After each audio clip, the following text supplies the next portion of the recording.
My name is Arthur Finch. In a small wood-paneled lawyer's office that smelled of dust and old paper, my two nephews laughed in my face. They laughed because, after a lifetime of hard work, all I inherited from my granduncle Thomas was a forgotten plot of land with a cave the locals called the Hermit's Hollow. My youngest nephew, Mark, leaned back in his chair, a smirk plastered on his face, and said, "Congratulations, Uncle Arthur. You inherited a hole in the ground. What are you going to do? Charge the bats rent?" Their laughter was the only thing of value they thought I received that day. It was sharp, and it cut deep. What would you do if your own family laughed at you for inheriting a ruin? Listen to my story until the end, and tell me, what would you have done in my place? Also, let me know from which city you're listening. I need to know I'm not alone in this. If you want to hear more stories like this one, subscribe to the channel. The office felt smaller with them in it, stuffy and suffocating. Mark and his brother David had driven up from the city in a car that probably cost more than my house. They wore slick suits that didn't belong in Stone Creek, and they fidgeted the whole time, checking their phones as if waiting for a train to a better place. I just sat there in my work clothes, my hands, calloused from a lifetime of shaping stone, resting on my knees. I knew they didn't come for me or to pay respects to Thomas. They came for what they could get, and their disappointment was a bitter smell in the air, even before the will was fully read. They looked at me not as their uncle, but as an old relic, a piece of the past they were obligated to deal with before getting back to their important lives. The tension was thick enough to choke on. Mr. Henderson, the lawyer, was a decent man, but he looked tired. He read through the legal language in a monotone voice, explaining that most of Thomas's assets had been sold off years ago to cover debts and living expenses. There was almost nothing left. I saw the impatience in my nephew's eyes turn to pure annoyance. Then came the final clause. The deed to the 10 acres of rocky, overgrown land on the edge of town, including the cave, was left to me. That's when the laughter started. It wasn't a chuckle. It was a loud, derisive burst of mockery. David slapped his knee, shaking his head as if he'd just heard the punchline to the world's saddest joke. Dad always said old Thomas was crazy. He managed to get out between laughs. Guess it runs in the family. They weren't just laughing at me, they were stomping on the memory of a man they never bothered to understand. I didn't say a word. I felt a hot flush of shame creep up my neck, but beneath it, something else was taking root. A cold, hard knot of anger. Not the kind that makes you shout, but the kind that settles deep in your bones and stays there. It was the complete and utter dismissal that stung the most. In their eyes, I was just like the land I inherited. Old, worthless, and best forgotten. They saw a fool who was given a hole in the ground, and their judgment echoed off the wood-paneled walls. Mr. Henderson looked down at his desk, embarrassed for me. I just kept my eyes fixed on a crack in the wall, focusing on its jagged line, trying to pour all my humiliation into it, to trap it there so I wouldn't have to carry it out with me. But I knew it was too late for that. Mr. Henderson slid the folded deed across the polished desk. My hand was steady when I reached for it. The paper felt heavy, like it was more than just a legal document. It was a final, silent word from Thomas, and now it was my burden and my secret. I gave the lawyer a slow, deliberate nod, a gesture that said everything and nothing. I stood up, my old joints protesting, and walked toward the door without looking back at my nephews. I could feel their amused stares on my back, could almost hear their silent pity. As I stepped out into the quiet afternoon street, the sound of their laughter was still ringing in my ears. That sound didn't just follow me out the door. It followed me home. It was the moment I understood I was completely on my own with this. That day marked the beginning of it all. My life wasn't built on inheritances. It was carved out of stone and sweat, right here in Stone Creek. I was born in a house that my father built, and from the time I could walk, the smell of dust from cut rock was the air I breathed. My father and his brother, my granduncle Thomas, were stonemasons. They taught me how to read the grain in a piece of granite, how to feel for the fault lines before you ever strike it with a hammer. They taught me that patience wasn't just a virtue, it was a tool. You couldn't rush stone, and you couldn't rush life. Some things you just had to work at, day after day, until they took the shape you needed. It was a hard life, an honest one, and it didn't leave much room for dreaming about easy money or windfalls from a rich relative.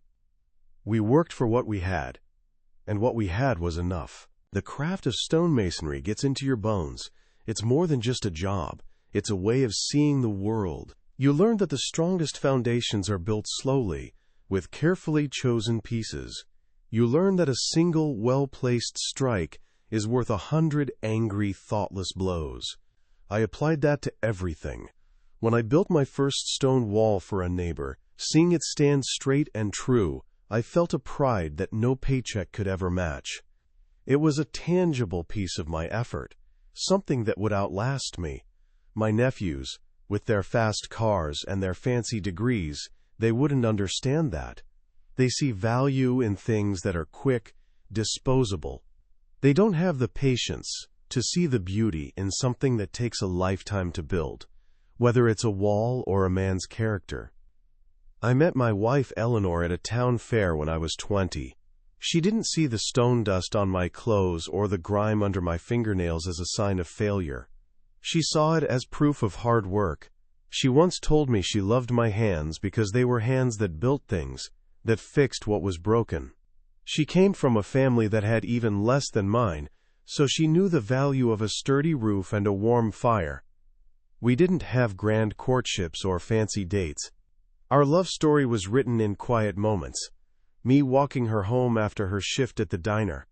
Her patching my work pants by the light of a single lamp. She was the cornerstone of my life, the one piece that held everything else together. We scraped together enough to buy a small plot of our own, not far from where I grew up. I built our house myself, from the ground up. I dug the foundation with a shovel and my own 2 feet, and I laid every stone with my own hands. I remember Eleanor bringing me glasses of cold water, her brow furrowed with worry in the summer heat, but her eyes full of pride. Every beam I set, every nail I hammered, was a promise to her. A promise of safety, of a place that was ours, that no one could ever take away. It wasn't a large house, just 2 bedrooms and a small porch, but it was a fortress built of love and sheer determination. It was our whole world, and for many years it was a happy one. I remember one spring a terrible storm blew through Stone Creek. It tore half the shingles off our roof. Lying in bed, listening to the drip, drip, drip of water hitting the pots and pans we'd set out, I saw the fear in Eleanor's eyes. We didn't have the money for a roofer. The next morning I was up at dawn. I salvaged what I could from an old barn that had collapsed down the road, and I spent 3 days up on that roof, patching and replacing, my muscles screaming in protest. When it was done, and the next rain came, we stood in the living room together, holding our breath. Not a single drop came through. We didn't cheer, we just held each other. That feeling of providing, of overcoming, that was a victory far greater than any bank account. I always promised Eleanor we'd see the ocean. We had a little ceramic jar on the mantelpiece where we'd put our spare change and whatever odd dollars we could save. Our ocean fund, she called it. It was a simple dream, but it was ours.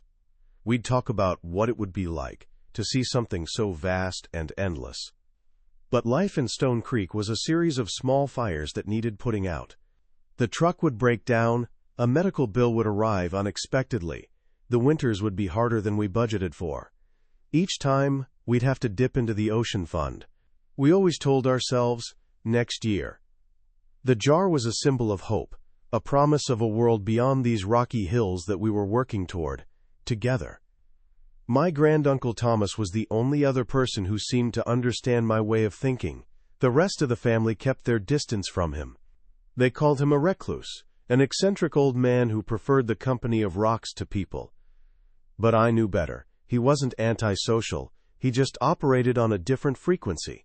He saw things other people missed. When I was a boy, he'd sometimes take me with him up to the land he owned, to the mouth of the cave the locals called the Hermit's Hollow. He wouldn't say much. We'd just sit there, and he'd point out the different types of stone, the way the lichen grew, the slow, patient work of water on rock.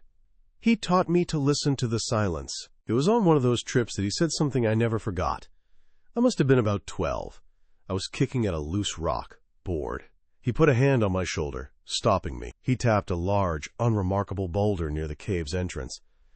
"People see a worthless stone, Arthur," he said, his voice raspy. "But they never ask what it's protecting. The most valuable things are the ones nobody bothers to look for." At the time, I just thought he was talking about rocks.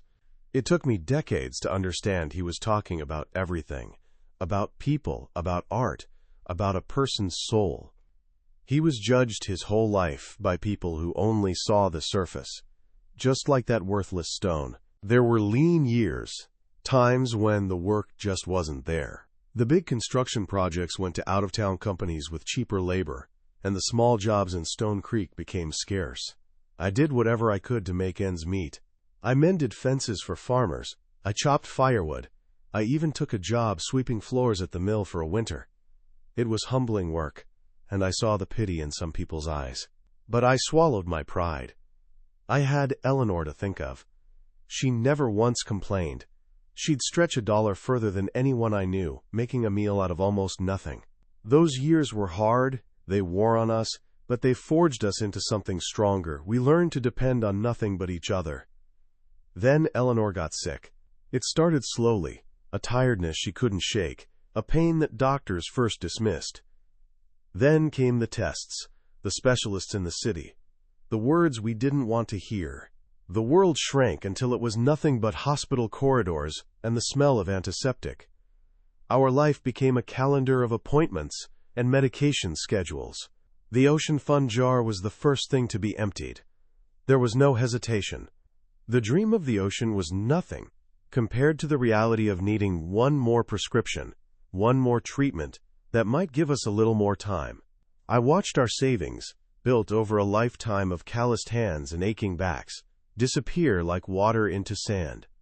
I sold my father's old tool set, the one he'd given me when I started out. Each hammer, each chisel felt like a piece of my own history. I sold a rocking chair I had made for Eleanor when we were first married. She cried when she saw the empty space on the porch, not for the chair, but for what it represented. Each sacrifice was a small cut, but I'd have bled myself dry for her. I'd have sold the very stones from our foundation if it would have bought her one more day without pain. My nephews, I'm sure they would call it a poor financial decision. They wouldn't understand that some things have a value that can't be measured in dollars and cents. You can't put a price on a wife's comfort. The day she passed, the silence in our little house was the loudest thing I'd ever heard. It was a physical presence, a weight in the air that pressed down on me. I'd walk into a room and forget why I was there, expecting to see her in her favorite chair. The broken promise of the ocean haunted me.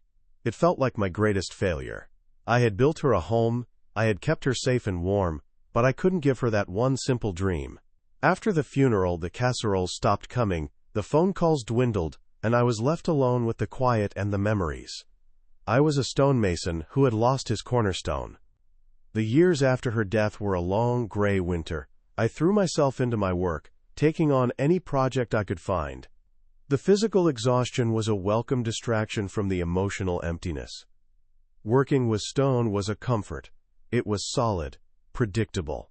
It didn't offer sympathy, but it demanded my full attention, leaving no room for the ghosts that haunted my quiet hours. I rebuilt the town's old stone bridge. I repaired the church steps. I carved headstones for others who had lost loved ones. My hands were always busy, but my heart remained still. I was just going through the motions, a man made of stone himself, weathered and worn down by time and grief. My nephews saw none of this. They visited once or twice after Eleanor's funeral, their visits brief and awkward. They saw an old man living in a small, outdated house, a relic from a time they had eagerly left behind. They measured my life by the size of my bank account and found it wanting. They didn't see the love that built this house, the sacrifices that were made within its walls, the quiet dignity of a life lived with integrity. In their world of quick profits and climbing corporate ladders, a man like me was invisible. I was just their poor old Uncle Arthur, a footnote in their family history they'd rather forget.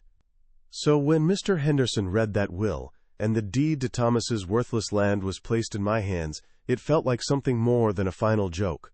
It was a connection to the only other man in my family who was judged and found wanting by the same shallow standards. Thomas had left me a piece of himself, a piece of the earth he understood better than anyone. As my nephew's laughter echoed in that stuffy office, I heard Thomas's voice in my memory, clear as a bell, talking about the worthless stone and what it might be protecting. Their mockery didn't break me. It did something else. It ignited a spark in the cold ashes of my heart. Standing there, holding that old piece of paper, I knew this wasn't the end of my story. It was the beginning of a new kind of work. This land, this cave, it wasn't a burden. It was a legacy. It was a puzzle left for me by a man who knew I had the patience to solve it. It was a silent challenge, a final test of the lessons he had taught me all those years ago. Let them laugh. Let them think I was a fool who inherited a hole in the ground. They saw with their eyes. Thomas had taught me to see with my hands and my heart. And for the first time in a decade, I felt a flicker of purpose. It was all I had left, but maybe, just maybe, it was everything.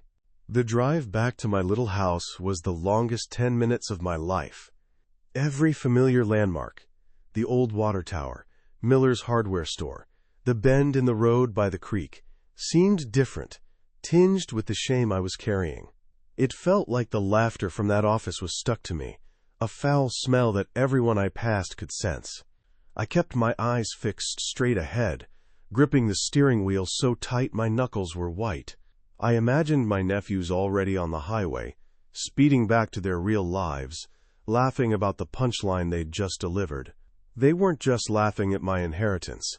They were laughing at my whole life, at the quiet, simple existence I had built. It was a judgment, and it was absolute.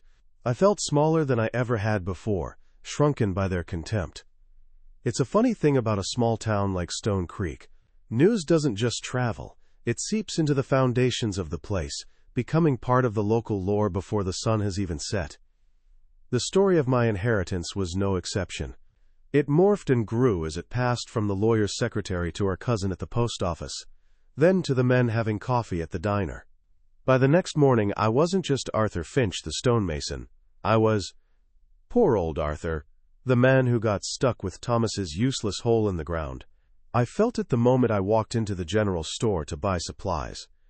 I needed rope, a couple of heavy-duty lanterns, and a new head for my pickaxe. The weight of it all was suddenly very real. Mr. Gable, who's run the store for 40 years and sold me my first hammer, looked at me over his glasses. It wasn't his usual friendly greeting. It was a look of profound pity, the kind you give a dog that's been hit by a car. He rang up my items slowly, his silence heavy with unspoken opinions.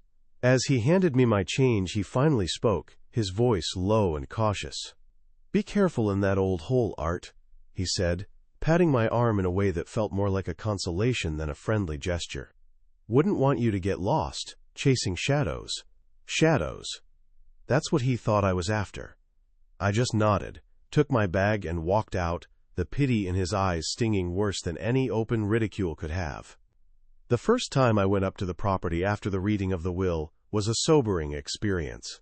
The 10 acres were more wild and unforgiving than I remembered from my boyhood visits with Thomas.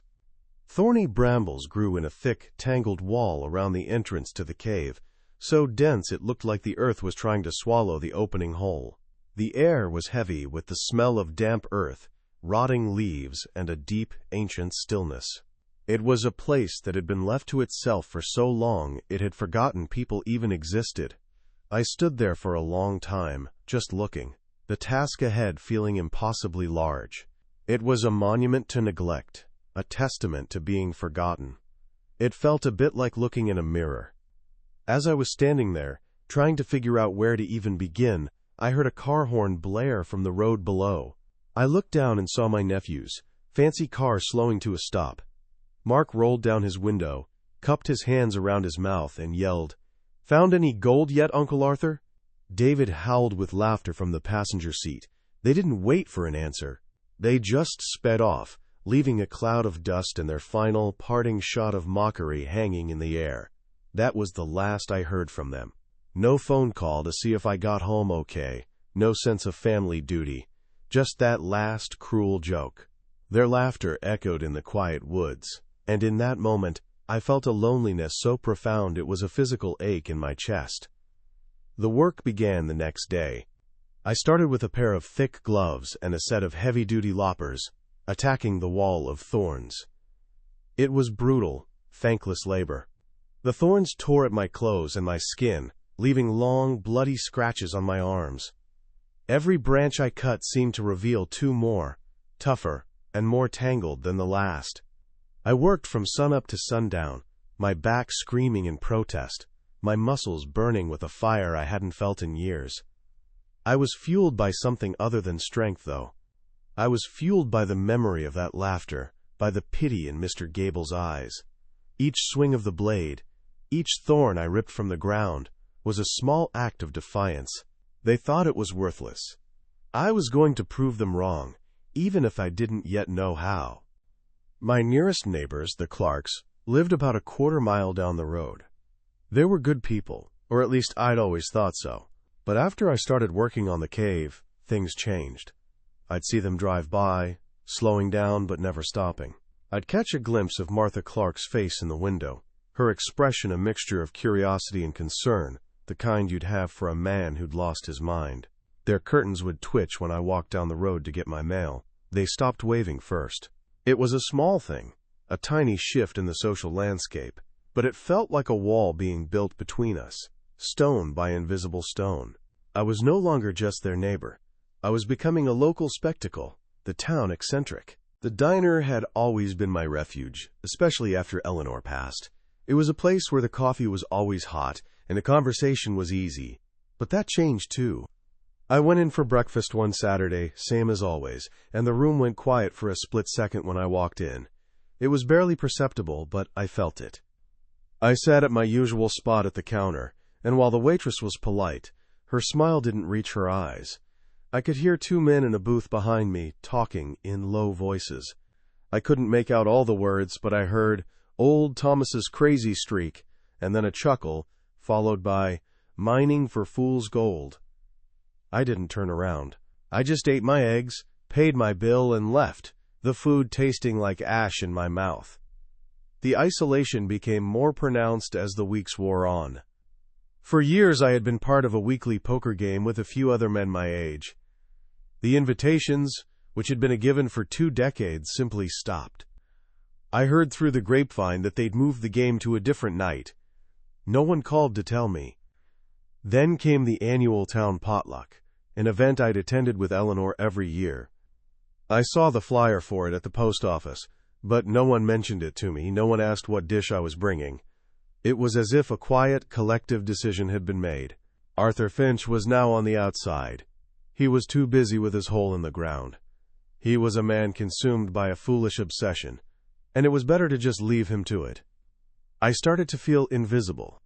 People who had known me my entire life would see me coming down the street and suddenly find something fascinating to look at in a shop window, or they'd cross to the other side to avoid having to speak to me.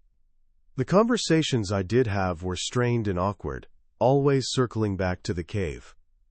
"Find anything interesting up there yet, Art?" they'd ask, a smirk playing on their lips. The question wasn't born of genuine curiosity. It was a test, a way to gauge how far gone I was. My simple, honest answer, just clearing it out for now, was always met with a knowing nod, a look that said, "Sure you are, you poor old fool." The most direct humiliation came from Bill Satterfield, a man I'd known since grade school who now ran a small construction business. He pulled his dusty pickup truck over one afternoon as I was walking home, covered in dirt and sweat. He leaned out the window, a look of what he probably thought was sincere concern on his face. "Art," he said, shaking his head slowly, "I hate to see you killing yourself over that worthless plot. Tell you what, I've got my bulldozer free this weekend. For a case of beer, I'll come up there and fill in that dangerous hole for you. We can have it all buried by sundown, put it out of its misery." He said it like he was offering me a great kindness, a mercy. He was offering to bury my last connection to Thomas, my last flicker of purpose, for a case of beer. I just looked at him, the dust caked on my face, my hands raw and bleeding through my gloves. I didn't have the energy for anger. I was too tired, too worn down by the constant grinding weight of their collective judgment. "Thanks for the offer, Bill," I said, my voice flat. "But I'm not done with it yet." He just shrugged, a look of, "I tried," on his face, and drove off. That conversation stayed with me. It wasn't just that he thought the land was worthless. It was that he thought my effort, my labor, my very hope, was a problem to be solved. A mess, to be cleaned up and buried. In his eyes, and in the eyes of the town, my work wasn't noble. It was an embarrassment. There were nights I'd sit on my porch, aching in every bone, and I'd think of Eleanor. I'd imagine what she would say. She would have been right there with me, packing a lunch, telling me to be careful, her faith in me unwavering. She never cared what other people thought. She saw the man, not the circumstances. Her absence during this time was a wound that reopened every single day. Without her, the silence of my house was deeper, the pitying looks of the townspeople were sharper, and the loneliness was a constant, unwelcome companion. I was defending the memory of one person I'd loved, while desperately missing the one person who would have helped me do it. This fight was mine, and mine alone. The physical work was relentless. After weeks of clearing the thorns and brush, I finally had a clear path to the cave entrance. But the entrance itself was partially collapsed. A huge section of the rock overhang had fallen years ago, blocking most of the opening with a jumble of heavy boulders and debris. It was a stonemason's problem now, and it was a dangerous one. I had to carefully assess the stability of every rock before I tried to move it, using levers, wedges, and sheer brute force. It was slow, painstaking work. Every stone I moved felt like a victory, but it also revealed more work behind it. The cave didn't want to be opened. It was guarding its secrets well. The whispers and jokes from the town didn't stop. They just became the background noise to my life. I learned to tune them out, to focus on the task at hand. I stopped going to the diner. I bought my groceries in the next town over, even though it was a 20-mile drive. I retreated into my work and my solitude. The property became my entire world. The feel of the cold stone under my hands, the smell of the damp earth, the sound of my own breathing echoing in the quiet. That was my reality now. The outside world, with its judgments and its pity, began to feel distant and unimportant. My world had shrunk to the size of that cave entrance. One rainy afternoon, exhausted and soaked to the bone, I was trying to shift a particularly stubborn boulder. I was using a long steel bar as a lever, my feet slipping in the mud, my muscles screaming with the strain. The rock wouldn't budge. Frustrated, I finally gave up and slumped down against the wet rock wall, breathing hard. I caught my reflection in a large puddle of murky rainwater at my feet. I saw a man I barely recognized. His face was streaked with mud, his hair matted with sweat and rain, his eyes hollow with exhaustion. He looked old, defeated, and utterly alone. And in that moment, I saw myself exactly as they all saw me. It was a punch to the gut. The name they had for me, the one whispered in the diner and joked about on front porches, finally became real in my own mind. The old fool with the worthless property. That's who I was. I wasn't Arthur Finch, the stonemason who built half the good walls in this county. I wasn't Eleanor's husband. I was just the town lunatic, digging in a hole, chasing shadows just like Mr. Gable had said. The weight of their disbelief, their pity, their mockery, it all came crashing down on me at once. I sat there in the rain, the cold seeping into my bones, and for the first time, I felt a flicker of doubt. Maybe they were right.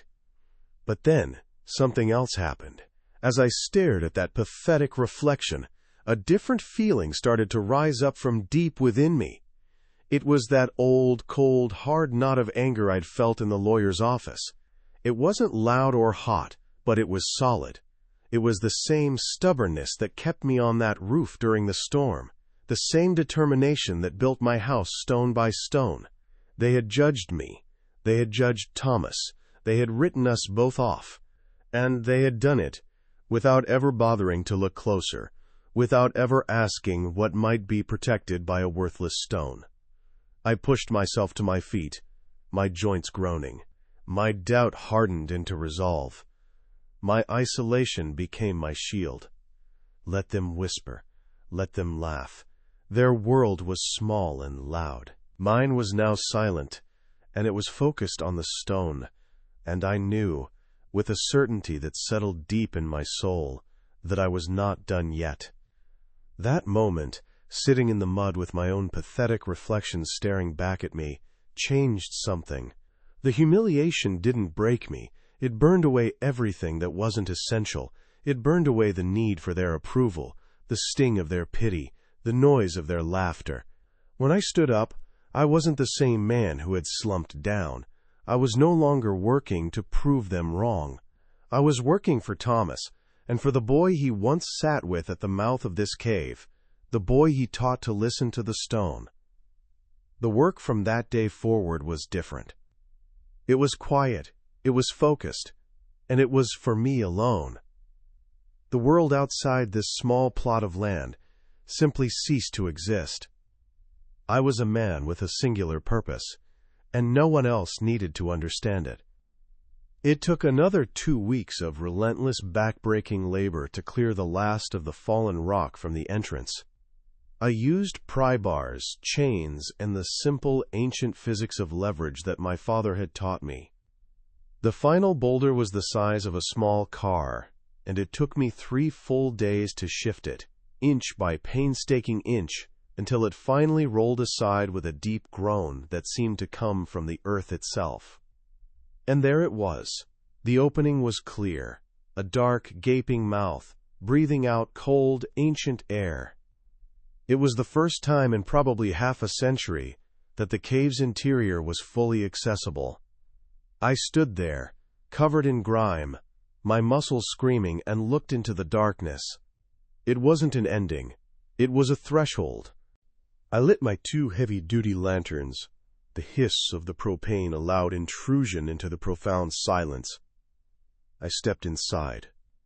The air was immediately colder, and it smelled of deep, damp earth and stone, a clean smell, not one of decay. The beam of my lantern cut through the blackness, revealing a large, natural cavern. The walls were rough, sculpted by millennia of water and time. My footsteps echoed, making me feel like the first man to ever set foot in this place. I walked slowly, running my free hand along the cold, wet rock.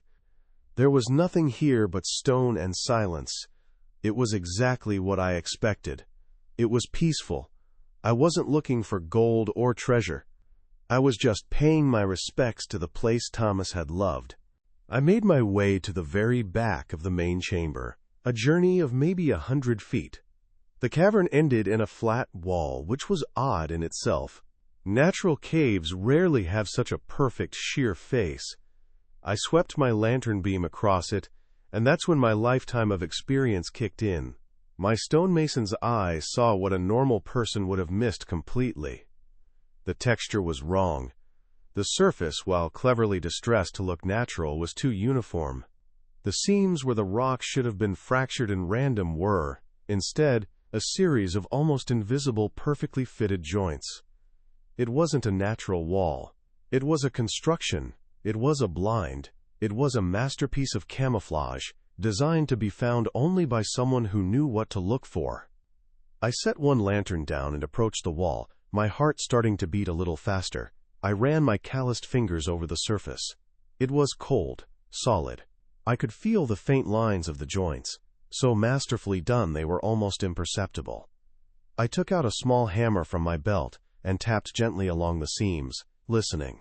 Most of the taps gave a solid, dead thud. But then, Near the bottom right, the sound was different. It was a hollow echo, faint but unmistakable. This was a technique Thomas had shown me once when we repaired an old church foundation. It was his work. I could feel his presence in that cave, as if he were standing right behind me, guiding my hand. He had built this wall, and he hadn't built it to keep people out. He built it to protect what was inside. A wall like this, a blind wall, is not opened with brute force. It's a puzzle. It's opened with a key. But the key isn't made of metal. It's a specific stone, a single piece that locks the entire structure in place. I began to examine the area around the hollow sound, looking for the slightest imperfection, the one stone that didn't quite belong. It took me almost an hour. I ran my hands over every inch, feeling for a shift, a difference in texture. And then I found it. A small wedge-shaped stone that was set just a fraction of an inch deeper than the others. It wasn't something you could see. You could only feel it. I pressed it, first with my thumb, then with the handle of my hammer. There was a faint click, and a low, grinding sound from within the wall. I stepped back as a thin, vertical crack appeared in the center of the wall. It widened slowly, dust and small pebbles trickling down. The two halves of the false wall were not swinging open but sliding back into recesses in the rock on either side. It was an ingenious piece of engineering, powered by counterweights hidden within the natural rock. The sound was a low, deep rumble of stone on stone, a sound I knew well. It was the sound of something heavy and long forgotten being brought back into the light. When it stopped, a dark, man-sized opening stood before me. A different kind of air flowed out, not damp and cold, but dry, still, and carrying a faint, dusty scent that was almost sweet. I picked up my lantern and stepped across the threshold. I wasn't in a cave anymore. I was in a room, a large, dry chamber that had been carefully sealed against the moisture of the outer cavern. Against one wall was a simple wooden workbench, covered in a fine layer of dust. On it, laid out in perfect order, were a stonemason's tools, chisels, hammers, calipers. They were old, but they were pristine, preserved by the dry air. And filling the rest of the space were 7 large, hulking shapes, each covered with a thick canvas dropcloth, gray with age and dust. They were vaguely human-shaped, and my first thought was that Thomas had been quarrying blocks of stone. But the shapes were too deliberate, too specific. With a trembling hand I reached out and took the corner of the nearest dropcloth. It was heavy, stiff with age. I pulled it back, my breath caught in my throat. It wasn't a raw block of stone. It was a statue. A life-sized figure of a coal miner, carved from a single piece of dark gray granite. He was leaning on a pickaxe, his face etched with exhaustion and grit, his eyes staring into a distance only he could see. The detail was breathtaking. It wasn't a classical, idealized figure. It was real. It was a man I felt like I knew, a man whose life of hard labor was written into every line of his face and every muscle in his arms. It was a work of pure genius. I had never seen anything like it. One by one, I pulled the cloths off the other figures. A mother, carved from a beautiful piece of veined white marble, holding her child, her expression a mixture of fierce love and deep worry. A farmer, his hands resting on a hoe, his back slightly stooped from a lifetime of toil. There were 7 of them in total, 7 figures of ordinary, working people, each one a masterpiece of raw, emotional realism. This wasn't a hobby. This was a life's work. This was my granduncle's soul, carved into stone. The man the family called a crazy recluse, the man my nephews dismissed as a failure, was a master. He was an artist of a caliber I could barely comprehend. On the workbench, next to the neatly arranged tools, was a small, sealed tin box. It was heavy. I pried open the lid.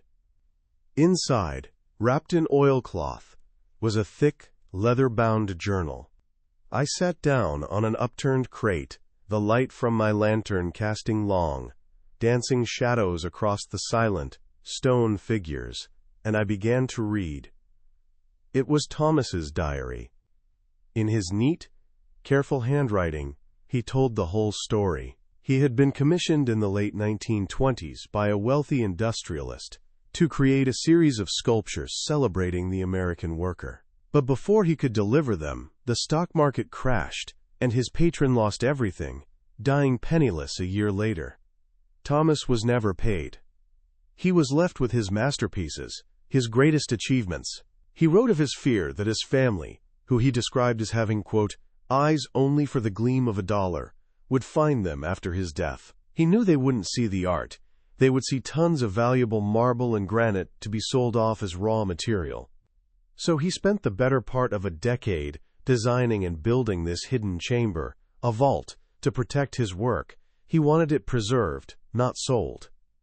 In the final entry, he wrote, "Perhaps one day, someone with a stonemason's eye and an appreciation for what is true will find this place. This is my legacy. Not for wealth, but for the story in the stone." I sat there in the silent company of his stone people for 2 full days. I read the diary from cover to cover 3 times. This wasn't a treasure I had found. It was a trust that had been passed to me. It was a profound, sacred responsibility. The thought of selling these figures, of putting a price tag on my granduncle's soul, felt like the deepest kind of betrayal. My nephews, laughter, the town's pity, it all seemed so small, so insignificant in the face of what was truly here. They had been laughing at a hole in the ground, completely blind to the fact that they were standing on holy ground, a cathedral of art built by a man they were too shallow to understand. Out of a sense of duty and a need to understand the scale of what I was protecting, I knew I had to learn their worldly value. I took detailed photographs with an old camera I had at home. I found the name of a respected art appraiser in a city hundreds of miles away, a man known for his discretion. I sent him the photos anonymously, with a simple note asking for an assessment of a lost private collection. The reply came a week later in a plain envelope. He called it an unprecedented discovery of American folk art, a collection of incalculable historical and artistic importance. He gave a conservative market estimate, a number that made me sit down hard. $7 to $10 million. My world didn't spin. I didn't feel a rush of excitement. I felt a cold, calm clarity. The money was meaningless to me. The number was just a way for the outside world to measure something that was, to me, immeasurable. The real value was in the secret itself. The real power was in the silence. My nephews thought I had inherited a worthless ruin. The townspeople pitied the old fool chasing shadows. And all the while, I was the sole guardian of a national treasure. I held a truth so immense it would shatter their small, cynical world. But I felt no desire to reveal it to them. Their judgment was their prison. My silence was my freedom. My granduncle Thomas didn't hide his work to make someone rich. He hid it to protect it from a world that couldn't see its worth. He hid it from the very people who had mocked him, and by extension had mocked me. To reveal it now, to let them in on the secret, would be to betray his final wish. It would be giving them something they didn't deserve. The justice here wasn't in proving them wrong with a flashy display of wealth. The justice was in letting them live out the rest of their lives in blissful ignorance, never knowing the true value of what they had ridiculed, never knowing the profound beauty they had been standing right next to and had been too blind to see. My plan began to form then, a plan as quiet and solid as the stone figures watching over me. I spent what felt like a lifetime in that silent, hidden room, just sitting with Thomas's stone family. The number the appraiser had given me, that staggering sum of money, it floated in the air for a moment and then just dissolved, like smoke. What good was money like that to a man like me? What would I do with it? Buy a bigger house to be lonely in? Get a fancy car to drive to the grocery store? It was a fool's prize.